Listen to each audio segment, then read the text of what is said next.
I'm Fiona Yull. My title is Associate Professor.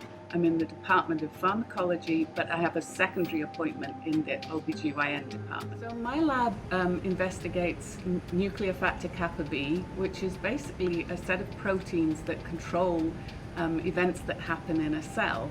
And so what we're interested in is figuring out the contribution of that signaling pathway to cancer so that we can design new therapies for cancer treatments. And at the moment, our main focus is on ovarian cancer because this is one of the cancers that unfortunately gets diagnosed late, and women have a very poor 5-year survival for ovarian cancer. But we also focus on breast cancer, and our particular interest is trying to find a way to treat pre-existing metastasized breast cancer. So breast cancer that has found its way to the lung or to the bones, which is actually what kills the majority of breast cancer patients.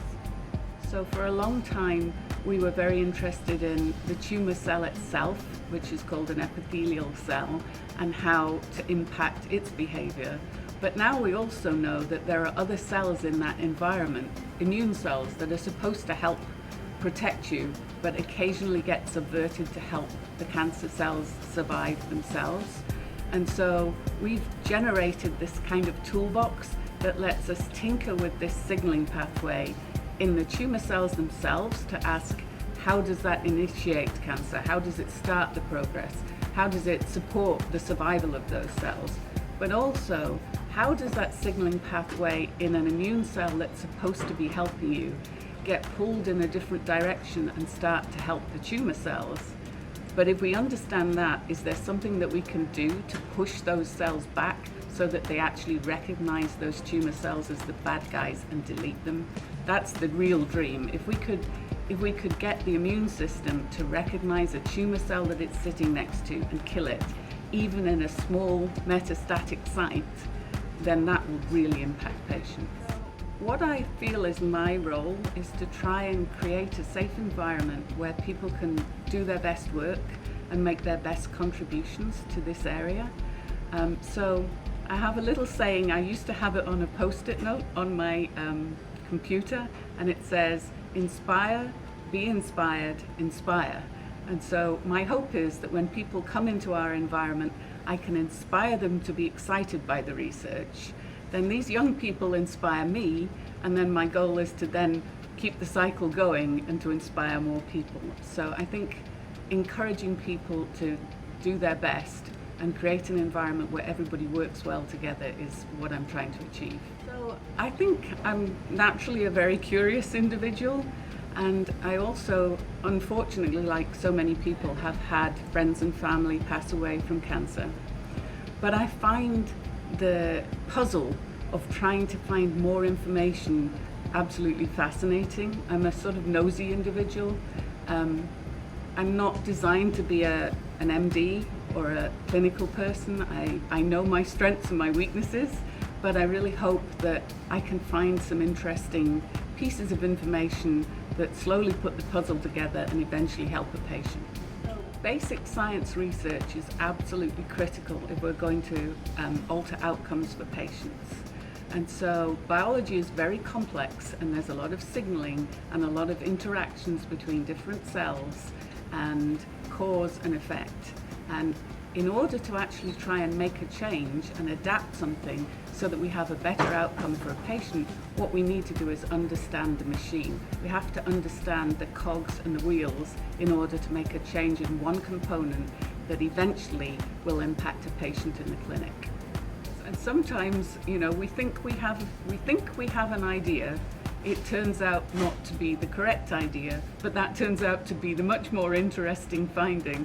So that whole sort of concept of checking off all the possibilities until you only have one that remains and that actually is the answer is something that we use a lot in a basic research lab.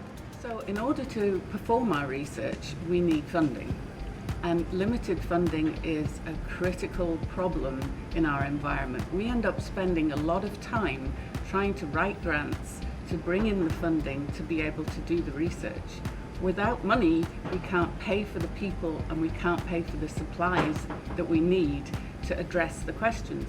So it's incredibly frustrating to think that you might have an idea that could change some facet of medicine and change a patient's life, and yet spend hours putting time and effort down the sinkhole of writing grants which unfortunately are not ultimately funded.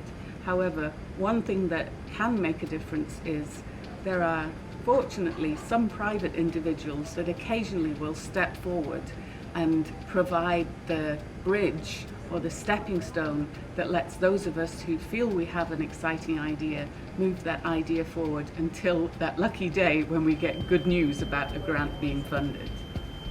So when I think about what I've actually achieved in my time here at Vanderbilt, one of the things that I really feel is something that I'm proud of are the people that have come through the lab and have moved on to various diverse areas of research and other things in the world that I feel that we made a difference.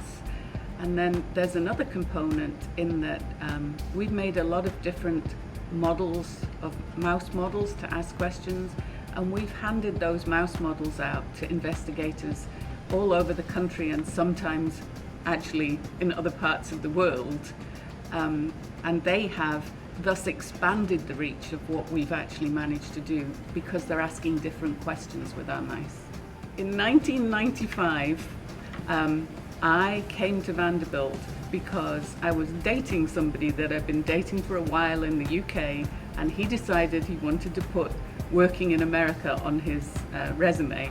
So I came to Vanderbilt because somebody else was inspired to come here. That somebody else left 3 years later, and I've been here for 25 years at this point because I really enjoy the Vanderbilt environment. It provides the resources for us to do the research we want to do, and it's so collaborative. And I think I mentioned possibly previously, I'm very nosy, and so I love to reach out and do some oddball collaborations with other people. Like, for instance, we're doing some collaborations with biomedical engineering with Dr. Todd Giorgio at the moment, and he's the one who's helping us try and take our basic ideas and translate them to something that we can put in the clinic in a patient. This is a challenging career, and there are periods of time where things really don't go the way you plan, and there are a lot of hurdles. And if you're doing something that you're truly interested in and passionate about, you'll get past those hurdles. So to quote a famous British playwright, "To thine own self be true when you're making your decisions about how to invest your life and effort." The baseline, the most important thing, is enthusiasm and passion for the research, because I need that person to bring a positive energy into the group.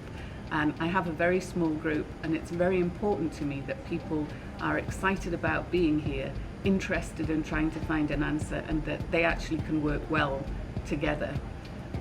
I also like if there's an indication that they might have a little bit of the Sherlock Holmes characteristic about them, and there's something in their previous history that shows that they have curiosity.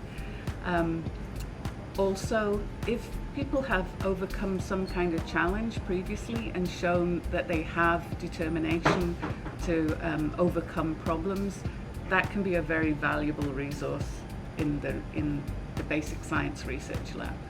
Having a diverse set of people trying to put their ideas together actually makes you a broader, stronger team. So I think it's an asset to have people who come from diverse backgrounds with diverse points of view if what you're trying to do is come up with new ideas. So you use the collective mind of all those different people to try and achieve something novel. I started as an undergraduate in St Andrews University in Scotland. Some of you might have heard of St Andrews as the place where Will and Kate met, royal family. It's a very small, quiet university on a somewhat grey granite coast, but it was a wonderful small place to do my original degree. And then I decided after that to do something a little more different, and I moved to Oxford and I did my doctorate in Oxford University. Having got my PhD in Oxford, I moved to Edinburgh, and I spent 5 years in Edinburgh working at the Roslin Institute with Dr. John Clark. If that name sounds vaguely familiar with you, it's because he's the person who cloned Dolly the sheep, and that's where I started to learn how to make transgenic animals. I didn't work on sheep cloning, but that's where I learned my transgenic skills. And then I came to Nashville for what was supposed to be a very short 2-year experience and ended up being 25 years. So I think one of the things that when people talk about me in the future, they'll look back and say, so Fiona was known for making transgenic mouse models that affect signaling pathways that make contributions to cancer and other diseases. And the things that she did, I hope, will impact lots of other researchers' future work as well, as a creator of tools.